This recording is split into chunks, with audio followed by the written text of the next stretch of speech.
একসময় যেখানে ছিল ইংরেজ সাহেবদের আনাগোনা, নীলের বাণিজ্য আর হাটের কোলাহল, আজ সেখানে নীরবে দাঁড়িয়ে আছে ভাঙাচোরা এক স্থাপনা।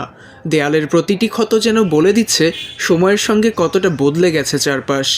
ভৈরব নদের তীরে দাঁড়িয়ে থাকা এই ভবনটি শুধু পুরনো কোনো বাড়ি নয়, এর সঙ্গে জড়িয়ে আছে খুলনার শুরুর দিকের বাণিজ্য, জনপদ গড়ে ওঠা এবং ঔপনিবেশিক শাসনের একটি গুরুত্বপূর্ণ অধ্যায়।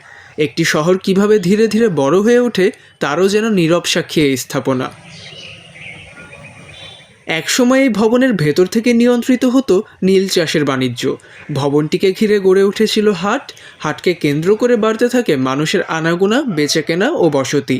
সময়ের সঙ্গে বদলে যায় চারপাশ, বড় হয় জনপদ, আর সেই পরিবর্তনের সাক্ষী হয়ে থেকে যায় এই কুঠিবাড়ি। কিন্তু প্রায় 2 শতাব্দী পর সেই সাক্ষী আজ হারাতে বসেছে নিজের অস্তিত্ব। এটি খুলনার ঐতিহাসিক চার্লির কুঠিবাড়ি। ভৈরব নদের তীরে এই কুঠিবাড়িকে ঘিরে গড়ে উঠেছিল চার্লির হাট, যা পরে স্থানীয়ভাবে পরিচিত হয় সাহেবের হাট নামে। নদীপথে পণ্য পরিবহন, হাটের বাণিজ্য আর কুঠিবাড়ির কার্যক্রম সব মিলিয়ে জায়গাটি হয়ে উঠেছিল গুরুত্বপূর্ণ একটি কেন্দ্র। সময়ের সঙ্গে হাটের পরিধি বাড়তে থাকে মানুষের বসতি ও ব্যবসা বাণিজ্য।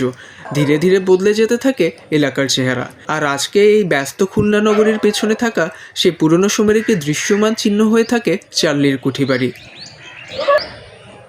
তবে চার্লির কুঠিবাড়ির গল্প শুধু হাটবাজার আর বাণিজ্যের গল্প নয়, এর আরেক পাশে রয়েছে নীল চাষের কঠিন ইতিহাস।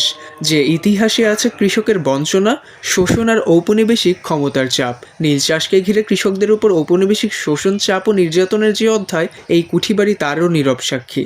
এটা কিন্তু খুলনার বলা যায় একেবারে প্রথম পাকা ইমারত। এই নীল চাষ করার জন্যেই এই রেনি সাহেব খুলনায় আসেন এবং এই কুঠির স্থাপনা করেন। কৃষকদের পরে যে অত্যাচার করা হতো সে অত্যাচারেরও একটি কিন্তু জ্বলন্ত সাক্ষী এই রেনি কুঠির। ক্যামেরা যখন ভবনের দেয়াল থেকে ছাদ থেকে ভেতরের অংশ যায়, তখনই স্পষ্ট হয়ে ওঠে ক্ষয়ের চিত্র।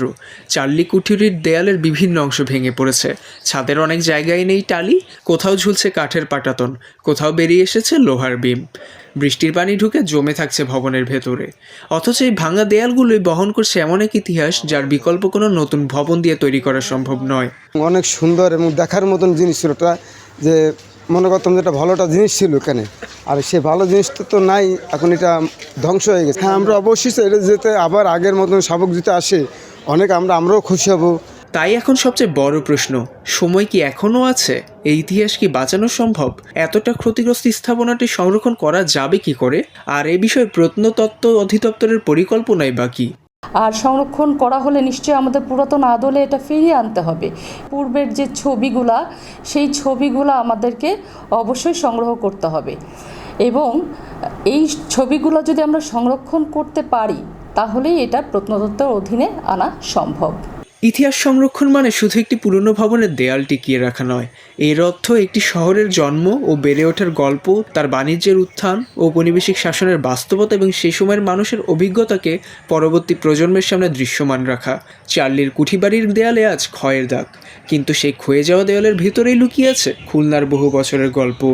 আর ইতিহাসের মূল্য বুঝে সময় থাকতেই সংরক্ষণ করতে হবে স্থাপনাকে, যাতে খুলনার মানুষ একদিন নিজের শহরের শুরুর গল্পের সামনে দাঁড়াতে পারে।